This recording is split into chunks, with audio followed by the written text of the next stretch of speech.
Good evening, everybody. Thank you very much for such an opportunity. First of all, I would like to mention that these kind of events, webinars, are very important for Indonesian people, especially young people from Indonesia, which can get more information, which can receive more, let's say, real points, details about Nagorno-Karabakh conflict, Nagorno-Karabakh issue. So I would like to thank, first of all, to organizers for organizing and for inviting me and Mr. Sultan Zaidov from Azerbaijan. Is thanks to him also giving a great historical background, let's say, about the Nagorno-Karabakh issue. He mentioned very important, crucial moments of the history that should be taken into account.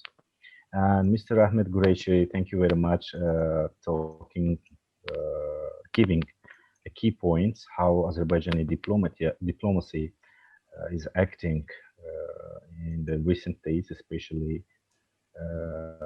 in the situation of, let's say, Armenia's deliberate aggression towards Azerbaijan.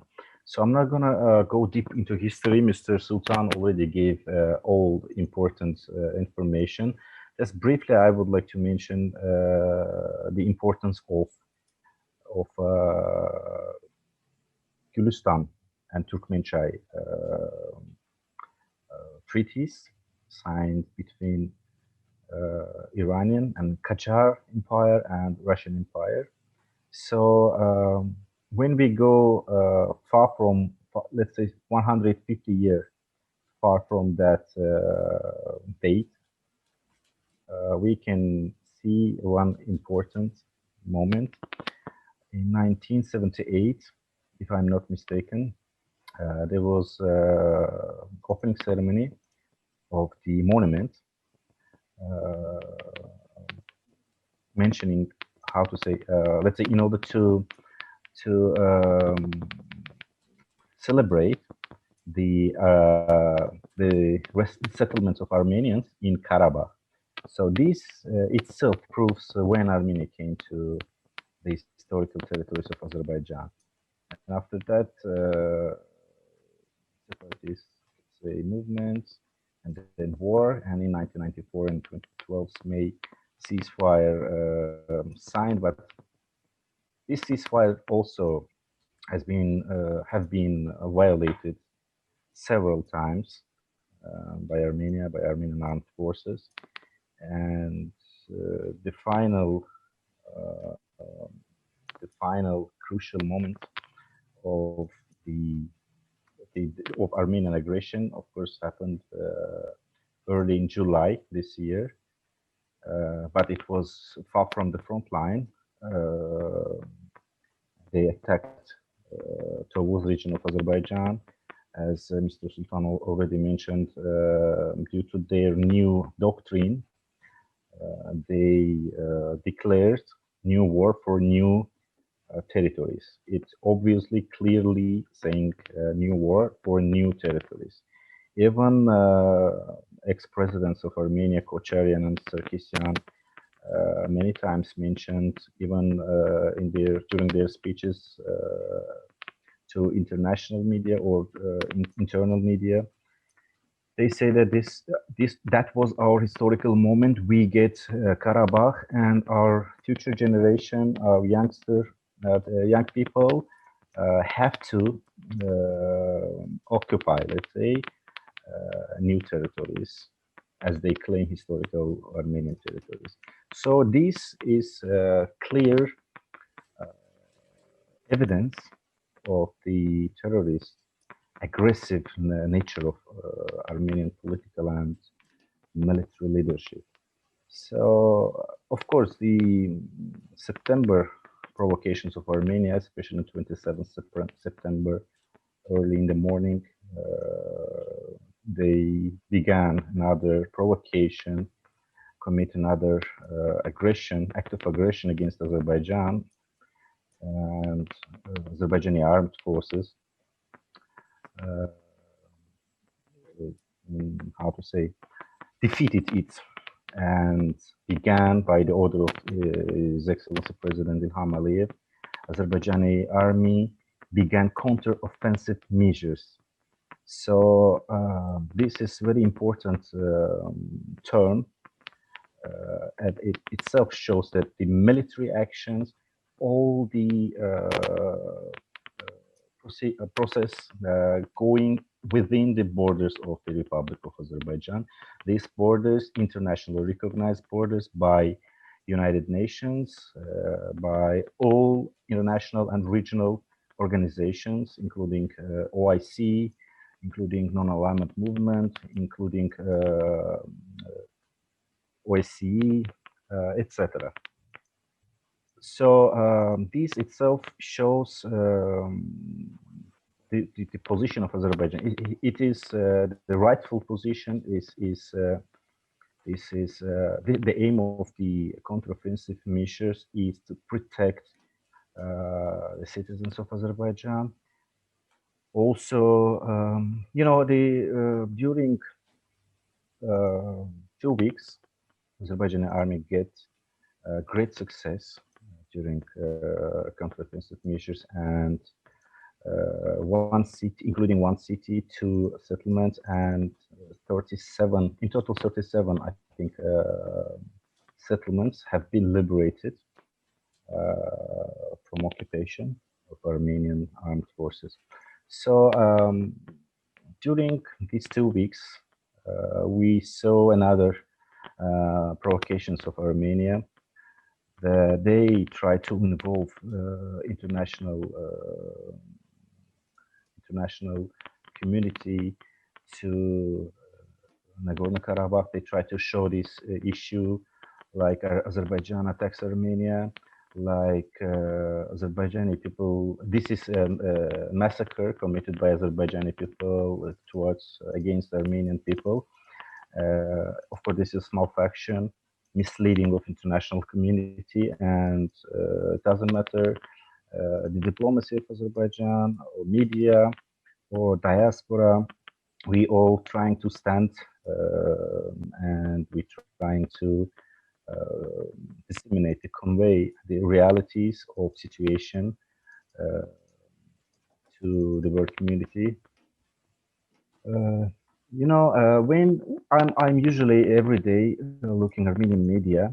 So when you look at Armenian media, you can see obviously what they write for their internal, let's say, audience.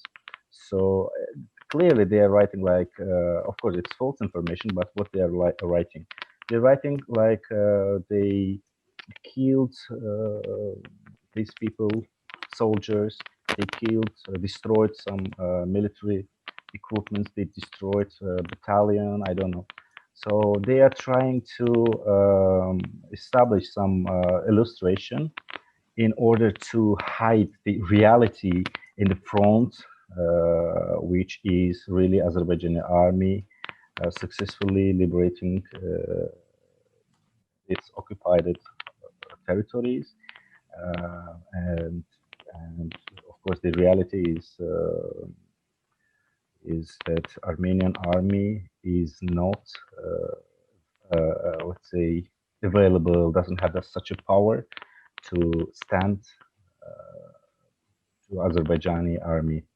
So, but when we look at the international media, what the Armenians doing in international arena, so they are crying, they are baying to different states, organizations, please stop Azerbaijan, please Azerbaijan use terrorist groups against Armenia. There is no, of course, it's false, it is lie, there is no even single evidence that Azerbaijan use any other military group or terroristic organization.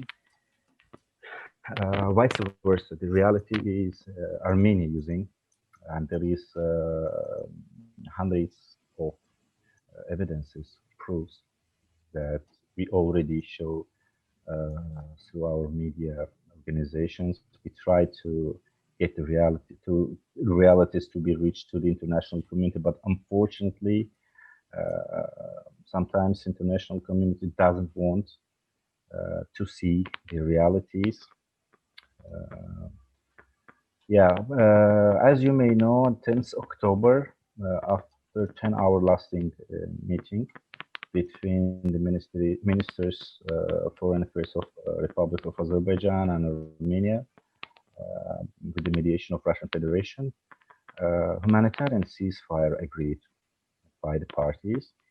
You all know what humanitarian ceasefire means. I'm not gonna go to the details to explain this. So, right a few hours after the agreement, Armenia began to launch. First, they fired Tartar and Agdam regions of Azerbaijan. Then they fired rocket attacks to Ganja city and Mingechevir water reservoir. It is the biggest reservoir in the South Caucasus, as well as it's the biggest electricity reserve station in the South Caucasus, which supplies more than half of Azerbaijan's electricity. So very strategic point, very strategic object, underwent rocket fire from Armenia. Our defense systems, air defense systems, successfully stopped Armenian rocket attacks towards Mingechevir and towards Baku, Tbilisi, Ceyhan, as previous speakers also already mentioned about the importance of Baku, Tbilisi, Ceyhan is a very strategic pipeline taking oil, especially from Azerbaijan, to Europe and other parts of the world. So this itself shows again the terroristic nature of political and military leadership of Armenia. So the aim of the humanitarian ceasefire was not, how to say, was small break during the war, during the military operations, in order exchange of wounded, military assistance to wounded, take the dead people, dead soldiers from the battlefield. But Armenia cannot obey, cannot abide, showed its aggressive nature again by launching rockets, by realizing military attacks towards the civilian settlements of Azerbaijan. Ganja is the second largest city. The population is close to 500,000. So, and it's very close to the border with Armenia, not only to Nagorno-Karabakh, but it's very close to the border with Armenia. And why we say it provocation? Because the rockets launched to Ganja launched from territory of Armenia, not from Nagorno-Karabakh or adjacent territories of Karabakh. So this is yet another evidence showing that Armenia tries to provoke Azerbaijan, and by that provocate Azerbaijan, and by that way try to involve their how to say, Russian army especially, and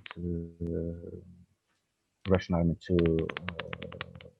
Armenia, and of course also to bring to the world community that Azerbaijan firing, launched its rockets, making military operations in the territory of Armenia. So, but Mr. Ahmed also already mentioned about the nature of policy of Azerbaijan, especially in diplomatic field, in political field. So we are still keeping, we are abiding the ceasefire. So there is no single attack from Azerbaijani side to Armenian side, especially to Armenian territory, since the beginning of since the first day of the military operations. There was not even single military attack or single operation in Armenian territory. All operations, everything that happens, continuing going within the territory of Azerbaijan. That I already mentioned, the territory which is internationally recognized, accepted territory of Azerbaijan. And there is 4 UN, especially there is 4 UN Security Council resolutions which clearly mentioning that Armenian forces should must